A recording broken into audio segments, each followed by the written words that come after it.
있습니다. 오늘 여러분과 함께 나눌 말씀 제목은요, 하나님의 은혜라는 제목으로 또 함께 은혜를 나누고자 합니다. 여러분, 레미제라블이라고 하는 이 작품을 여러분들 아마 잘 아시리라 생각이 됩니다. 프랑스의 소설가 빅토르 위고가 쓴 소설이고, 또 워낙 유명해서 영화 그리고 뮤지컬 이런 걸로도 많이 만들어져서 우리에게 잘 알려져 있는 그러한 내용을 여러분들 기억하실 겁니다. 제가 어렸을 때 이렇게 만화로도 봤던 기억이 있는데요. 이 레미제라블, 사실 이 제목 자체가 이 프랑스 말이니까 우리 잘 모르지만 이 비참함에 대한 그 제목을 가지고 있습니다. 어떤 비참함이냐? 그 주인공, 여러분들 잘 아시는 장발장이죠. 이 장발장이 참 너무나 살기가 어렵고 배가 고픈 나머지 자기도 모르게 참 그래서는 안 되겠지만 자기도 모르게 빵을 보고 너무나 배가 고프니까 손이 가서 그 빵을 훔치게 되죠. 그러나 그는 곧 붙잡히게 되고요. 빵 하나를 훔친 죄로 무려 19년이나 감옥 생활을 하게 됩니다. 그 감옥은 그냥 가만히 안에만 있으면 되는 감옥이 아니라 굉장한 중한 노동을 해야만 하는, 그 감옥 안의 생활도 너무나도 비참한 그런 감옥의 생활을 하게 되고, 그나마 이 감형을 받아가지고 19년 만에 출소를 하게 되죠. 자, 그런데 이 장발장 감옥 밖으로 나왔지만 여전히 그는 빵 하나도 먹기 어려운 그런 신세였습니다. 어디를 가든 자신이 감옥에 있다 나왔다라는 얘기를 하면은 아무도 그를 받아주려 하지를 않고 그를 내쫓기에 바빴습니다. 어디에서 밥 한 그릇도 얻어 먹을 수 없는 그런 상황에서 이 장발장은 거리를 배회하다가 한 집에 가게 되는데요. 그 집의 문을 두들겼는데 마침 그 집은 어느 나이 많은 노년의 한 신부의 집이었습니다. 그를 바라보고 너무 배가 고픕니다, 이렇게 얘기를 하죠. 근데 저는 전과자입니다 라고 얘기를 하는데, 그 나이 많은 신부는 이 장발장을 그의 집으로 들어오게 해줍니다. 그리고 장발장에게 먹을 것을 주고 또 그날 밤 그 집에서 묵어갈 수 있도록 잠자리까지 이제 마련을 해주죠. 자, 오랜만에 정말 사람다운 대우를 받고 이 장발장은 잠자리에 듭니다. 근데 꿈속에 악몽을 꾸게 되는데요. 그 감옥에 있었던 간수가 자신을 괴롭히는 꿈을 꾸고 그냥 잠에서 깨어납니다. 너무나 생생한 그 악몽 때문에 깨어나서 잠깐 이제 서성거리기 위해 밖을 나오는데, 마침 거실에 나왔더니 거실에 있는 찬장 안에 있는 은그릇 세트가 눈에 띄었습니다. 이 장발장의 마음속에 순간적인 또 욕심이 생겼습니다. 그래, 저것을 가지고 와서 팔면 당분간 또 내가 먹고 살 수 있겠다, 이런 생각이 들어서 그 찬장 문을 열고 은그릇 세트를 챙기는데 아무래도 덜그럭 소리가 나겠죠. 덜그럭거리는 소리를 듣고 또 잠에서 깬 신부가 무슨 일인가 하고 밖으로 나왔다가 장발장이 하는 일을 보게 됩니다. 참 너무나 당황스러운 순간이죠. 장발장도 나를 이렇게 오랜만에 사람 대접을 해줬고 먹을 걸 주고 잠을 재워줬는데 내가 지금 그의 집에서 이 은그릇을 훔치려 하다니 참 당황이 되는데, 그 순간 자기도 모르게 신부를 때립니다. 때려서 기절시키고 그냥 그것을 들고 도망을 가죠. 자, 근데 도망을 갔지만 멀리 가지도 못하고 경찰의 불신 검문에 걸립니다. 그 남루한 이 장발장의 행색을 보고 뭔가 수상쩍은데 하고 경찰은 신문을 냈고 그의 가방 속에서 이 은그릇 세트를 발견합니다. 이렇게 추리한 옷차림의 자네가 왜 이 은그릇 세트를 가질 수 있는가? 이거 어디서 났어? 하고 묻고 따지죠. 장발장은 당황해가지고 저 아랫마을에 신부님이 나에게 준 겁니다 라고 이렇게 둘러댑니다. 그러나 누가 들어도 말도 안 되는 이야기죠. 경찰은 신부의 집으로 장발장을 끌고 가죠. 끌고 와서 문을 두들겼더니 그 신부가 나오는데 한쪽 눈은 멍이 들어있고 장발장에게 맞아서 지금 그런 상태로 나옵니다. 경찰이 물어보죠. 이 그릇이 이 사람 말로는 신부님이 줬다고 그러는데 진짜 맞습니까? 장발장은 그냥 모든 걸 체념하죠. 이제 감옥에서 나오자마자 나 또 죄를 지었으니 또 감옥에 갈 게 뻔하구나. 이 체념을 하고 있는데 그 신부의 입에서 어떤 말이 나오느냐? 네, 제가 줬습니다 라고 이렇게 이야기를 하죠. 그리고 장발장을 향해 더 말을 덧붙입니다. 자네, 내가 이 은초대까지 가져가라고 했더니 왜 이건 놓고 갔나? 라고 하면서 은초대를 가지고 와서는 장발장의 가방에 더 그것을 넣어주고 빨리 가보게 하고 장발장을 보내버립니다. 자, 여러분, 물건을 훔치기만 한 게 아니라 그 주인이었던 신부를 때리기까지 했던, 자, 도저히 용서를 바랄 수 없는 상황인데, 근데 이 신부는 거기에 더해서 은초대까지 얹어 주었던 것이죠.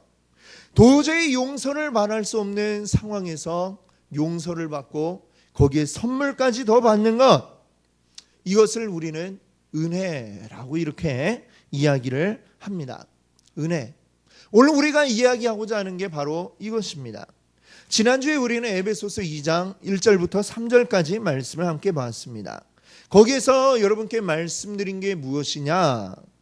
우리의 비참함에 대해서 이야기를 했습니다.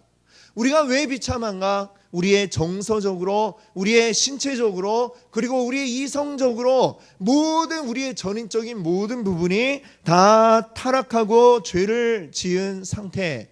그래서 결국에는 본질상 진노의 자녀라고밖에 이야기할 수 없는 비참한 상태가 바로 우리들의 모습이다라고 말씀을 드렸습니다. 자, 오늘 우리가 함께 읽은 본문인 4절에서 7절 말씀은 거기에 이어서 말씀을 하고 있습니다. 앞선 3절까지 우리는 너무나 비참한 상태이죠. 도저히 용서를 바랄 수 없는, 그냥 이 죄의 값으로만 따진다면 어떤 벌이라도 받을 수밖에 없는 비참한 상태라고 하는 것입니다. 우리는 진노의 자녀라고 하는 것이죠. 자, 근데 거기에서 4절로 넘어갑니다. 4절로 넘어가는데 뭐라고 이야기를 할까요? 4절에서부터 우리가 오늘 함께 읽었던 이 한글 성경에는 이제 빠져 있는 게 하나 있습니다. 뭐가 빠져 있냐면 접속사가 하나가 빠져 있어요. 원문인 헬라어 성경을 보면 접속사가 그 사이에 3절과 4절 사이에 하나가 들어가 있는데, 그거는 대라고 하는 이제 헬라어 접속사 쓰였는데요. 그 뜻은 뭐냐 하면 그러나라고 하는 뜻을 가진 말입니다. 자, 이야기의 이 흐름을 한번 생각해 보세요. 앞에서 무엇을 이야기합니까?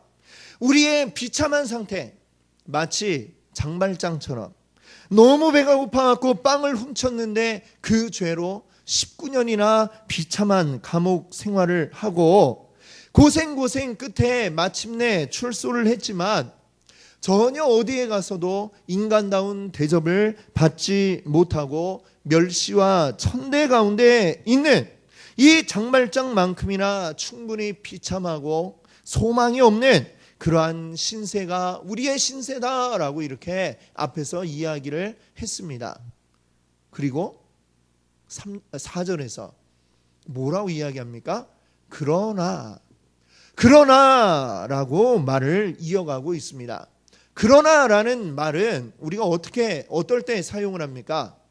앞에 뭐 이렇게 이야기를 하고 그거와 상반된 이야기를 할 때 그러나라는 말을 우리가 갖다 붙이죠. 자, 그러나 뒤에는 놀라운 반전이 우리를 기다리고 있다라고 하는 것입니다. 이 반전이 무엇일까요? 바로 하나님의 은혜가 우리에게 임하였다라는 말씀을 오늘 이 본문이 하고 있는 것입니다. 자, 그럼 하나님은 어째서 우리를 본질상 진노의 자녀인 우리에게 놀라운 반전을 허락하셨는가라고 하는 것입니다. 그 이유를 4절이 이야기하고 있습니다. 먼저 우리에게 은혜를 베푸신 하나님이 어떤 분이신가? 4절에 보니까 하나님은 어떤 하나님이라고 묘사하고 있어요? 긍휼이 풍성하신 하나님이라고 말씀하고 있습니다. 긍휼이 풍성하다. 이 긍휼이라는 말을 이제 영어로 보면 compassion이라는 단어가 이제 긍휼이라는 말을 가지고 있는데요. 이 compassion이라는 말 이제 어원을 이제 한번 우리가 따져 보면 별로 어렵지 않습니다. 고등학교 수준의 그 책에도 보면 나와 있는데 com은 뭐냐면 함께라는 뜻이고요. 패션 뒤에 패션은 이게 뭐냐면 함께 겪는다라는 뜻을 가지고 있습니다. 이 두 뜻을 합쳐보면 함께 그의 마음을 나의 마음으로 함께 겪는다, 느낀다 이런 말을 가진 말이 컴패션이라고 하는 그런 말이죠. 긍휼이란 뭐냐? 타인의 마음을 나의 마음과 같이 동일하게 내가 느끼는 게 컴패션, 긍휼이다라고 하는 것입니다.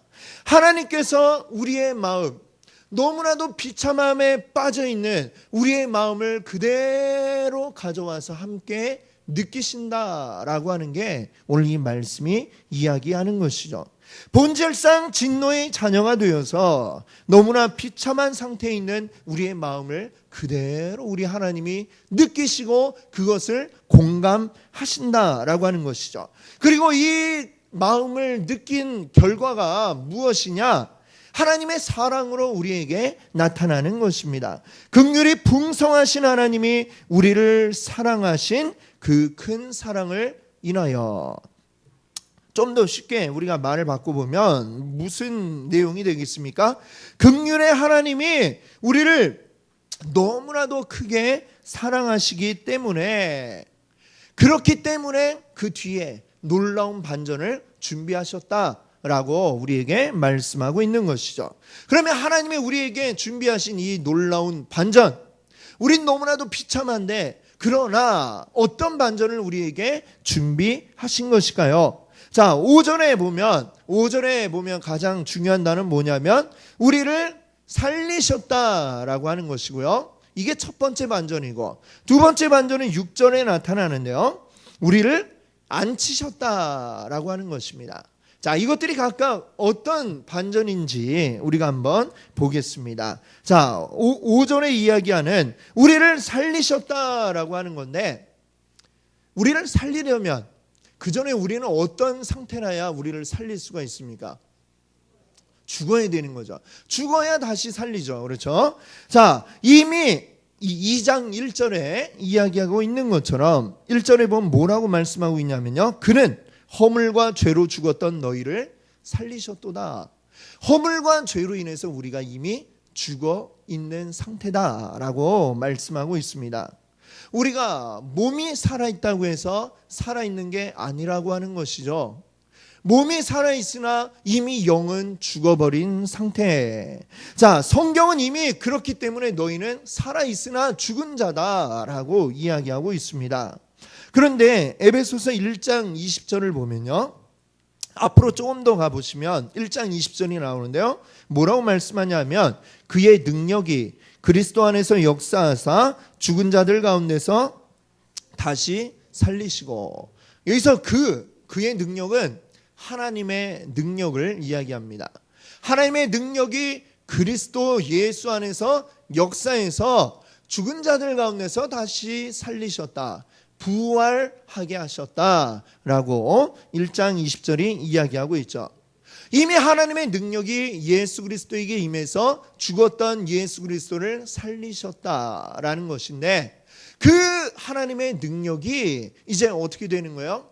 우리에게도 임한다는 것입니다. 이미 허물과 죄로 인해 죽은 너희, 그러한 너희를 예수 그리스도를 살리신 바로 그 능력으로 우리를 다시 살리신다라고 하는 게 오늘 이 5절이 말씀하고 있는 것입니다. 자, 이것이 무엇이냐? 바로 하나님의 은혜라고 하는 것이죠. 5절에 보면 가로 안에 있는 말씀이 그것을 이야기합니다. 가로 안에 뭐라고 이야기하고 있습니까? 5절에서 너희는 은혜로 구원을 받은 것이라. 아멘. 그렇습니다. 죄 지은 우리들, 그리고 그 죄 때문에 죽어 있는 우리들, 이미 죽어버린 우리들이 하나님의 은혜로 구원함을 받았다. 죽음에서 삶으로 옮겨졌다라고 말씀하고 있는 것이죠. 이것이 바로 뭐라고요? 하나님이 우리에게 보여주신 첫 번째 반전이다라고 하는 것입니다.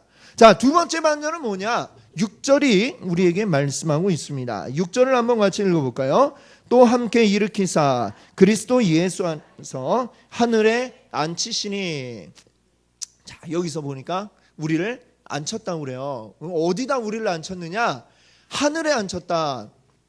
여러분들, 여기 말하는 이 하늘이 어디일까요? 우리 하늘에 앉혔다?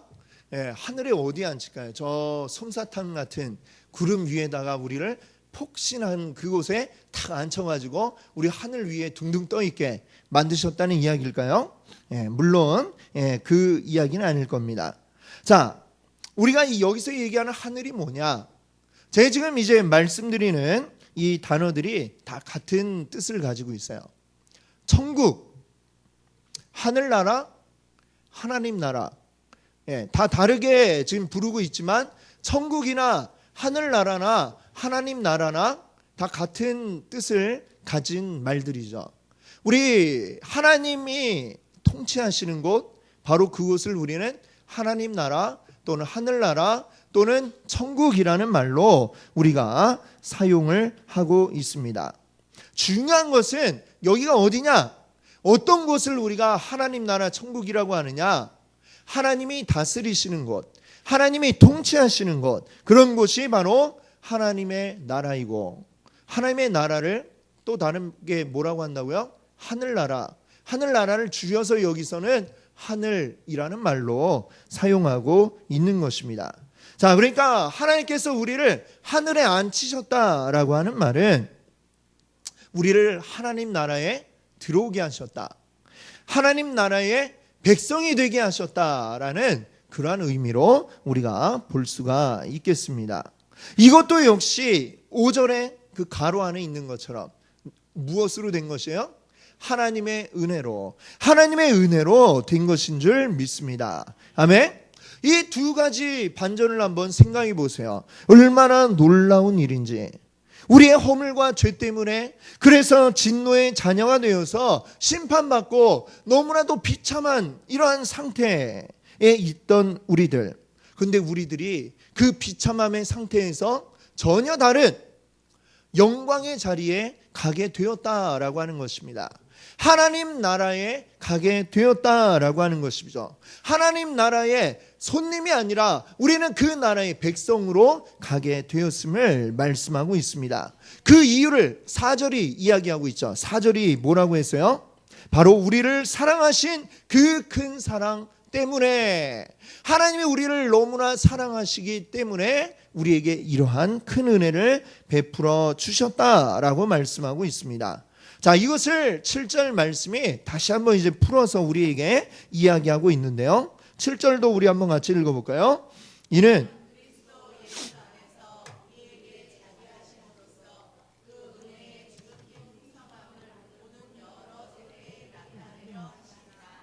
아멘. 그렇습니다. 하나님이 자비하시다라는 말은 자비나 앞에서 이야기했던 긍휼이나 이제 거의 같은 의미로 우리가 볼 수가 있습니다. 하나님이 우리를 그리스도 예수 안에서 자비하게, 긍휼하게 우리를 여기고 계시다라는 것입니다. 그래서 하나님이 우리에게 은혜를 베풀어 주시는 것이죠. 그리고 이 은혜라는 것은 뭐냐? 용서함을 받을 수 없는 상태에서 용서함을 받는 것, 이것이 곧 은혜라고 하는 것입니다.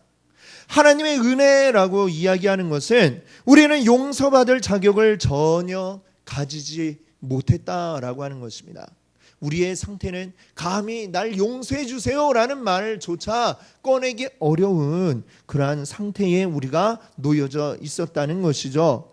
우리가 구원받고 하나님 나라의 백성이 되기 위해서 우리가 갖춰야 될 조건이라는 게 만약에 있었다라고 한다면, 이렇게 하면 당신들 구원받을 수 있습니다 라고 만약에 하나님이 우리에게 조건을 제시하셨더라면 우리 가운데에 구원받을 수 있는 자는 아무도 없을 것입니다. 우리 중에 그 누구도 그 조건을 통과할 수 있는 사람은 아무도 없다는 것입니다. 여기 있는 우리뿐만이 아니라 이 온 세상 가운데 있는 모든 사람, 과거로부터 현재까지 앞으로 태어날 미래의 모든 사람들까지 다 통틀어도 아무도 하나님의 그 기준을 통과할 수 없다는 것이죠. 하나님께서 우리에게 베푸시는 이 은혜라고 하는 것은 사실상 값으로 매길 수 없는 어마어마한 비싼 것이다, 이렇게 말할 수 있습니다. 그렇기 때문에 만약에 그 값을 우리가 치러야 한다라고 한다면 우리 중에 누구도 그 값을 치를 수 없을 것입니다. 그래서 8절은 뭐라고 이야기하냐면요, 이 구원은 우리에게 값없이 주시는 하나님의 선물이라고 말씀하고 있는 것입니다. 선물로 주지 않으면 우리가 도저히 받을 수 없는 그러한 것이라고 말씀하고 있는 것이죠. 자, 오늘 우리는 하나님의 은혜에 대해서 우리가 함께 말씀을 나누었습니다. 사실 하나님의 은혜는 우리의 처지 때문에, 우리의 이 비참한 상태 때문에 하나님의 은혜가 필요한 것입니다. 우리는 허물과 죄 때문에 죽은 본질상 진노의 자녀이기 때문입니다. 가만히 내버려 두면 전부 다 죽을 수밖에 없는 비참한 상태의 우리들. 그러나 긍휼의 하나님, 자비의 하나님께서 우리를 너무나 사랑하시기 때문에 그 비참한 상태에 우리를 내버려 둘 수가 없어서 하나님 우리에게 도저히 용서받을 자격이 되지 않지만 하나님께서 은혜로 우리를 그 구원의 자리로 인도해 주셨다라고 하는 것을 오늘 말씀이 이야기하고 있습니다. 우리가 그 하나님 나라에 들어갈 수 있다는 것은 너무나 감사한 일입니다. 여러분, 얼마 전에 전 세계인들의 관심을 끌었던 한 장의 사진이 있습니다. 이 사진은 쿠르디라고 하는 4살 소년의 사진이었는데요, 그 아이가 죽어있는 모습을 찍은 사진이었습니다. 그 아이가 근데 어떻게 죽어있냐면 해변가에 엎어져서 죽어있는 사진이었죠. 이 사진의 주인공인 쿠르디는 시리아의 난민이었습니다. 시리아에 많은 사람들이 내전 때문에 살 수가 없어서 배를 타고 탈출을 하는데 조그마한 배에 100명도 넘는 사람들이 들어가서 이제 무작정 이제 나라를 떠나가는 것입니다. 그리고 다른 어딘가에서 우리를 받아주기를 기대하고 떠났지만 안타깝게도 많은 그 지중해 연안에 있는 유럽 국가들이 그들을 받아주려 하지를 않는 것이죠. 그래서 그 가는 동안에 때로는 폭풍을 만나서 배가 파손하기도 하고 너무나 사람이 많아서 물에 빠져버리는 이런 경우들도 있고 수많은 사람들이 그래서 죽어나가는데 그들 가운데에 어린 4살 소년 이 쿠르디가 그 가운데 있었던 것이죠. 그리고 그것을 찍은 사진이 전 세계로 퍼지면서 참 우리의 마음을 아프게 했던 그것을 아마 여러분들 기억하실 것입니다. 여러분, 이처럼 누군가 나를 받아주지 않는다라고 하는 것은 너무나 슬픈 일이고 너무나 비참한 일이 아닐 수가 없습니다. 지금 있는 현실도 너무나 버겁고 힘이 드는데 더군다나 아무도 나를 받아주지 않는다면 이 얼마나 비참합니까? 갈 곳이 없고 발 디딛고 설 공간이 없다는 것, 그것만큼 비참한 것이 없는 것이죠. 그런데 우리는 너무나도 감사하게도 하나님께서 우리를 받아주셨다라고 하는 것입니다. 우리를 그 하나님의 나라에 받아주셔서 우리가 그 나라에서 숨 쉴 수 있고 발 디디고 서 있을 수 있을 뿐만이 아니라 우리가 온전한 그 나라의 백성이 되어서 모든 기쁨을 함께 누릴 수 있도록 인도해 주셨다는 사실을 여러분들 기억할 수 있기를 바랍니다. 이게 바로 하나님의 은혜라고 하는 것을 여러분들 기억하시기 바랍니다. 오늘 우리 이 시간에 한번 함께